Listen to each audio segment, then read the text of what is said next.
آره یک درگه کنه تو وقت زی کسی خانم کدر بشی استاد او در روی اولی بودیم کجا مردم میدید یا در روی اولی نشان میدادیم با سجره مبارک نشان میدادیم یعنی سجره مبارک هم زیارت میکرد حال خودیجه خانه است که این قدر تاب و توان دارد این حال شما این پیراهن حضرت امام حسین آقا این پیراهن سید شهدا اما تو که با بی بی صاحب گفته بود که پیراهن ما با امتهای جدم بتی که با امام دعا کنم امام با جان دعا کنم این حال برادرها خوشا با حالتان چون پایهای ما درد میکنه شیمان ندارم وقت وقت نزدیک است گفتی اشکری صاحب که وقت رفتن از دیگه اگر خدای کریم میدانه و اصرارش حضرت مولانا صاحب دفعالی میشید بازگینی هم میکرد آقا صاحب وقت رفتن از اون نمون رفت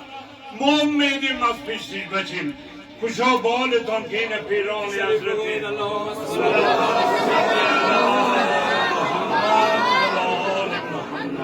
ثم صليت إبراهيم وعلى آل إبراهيم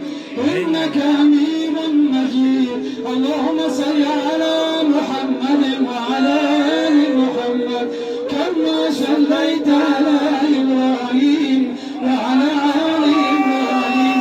إنك حميد مجيد سليم بنا براء منك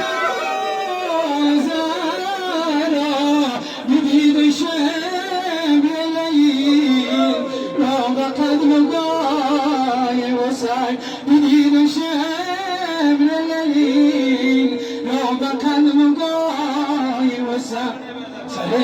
سري ستار زيان شيء مجيد من غزلات مقل ستار نيات سر بخاك پای نسای قسم به حق ولا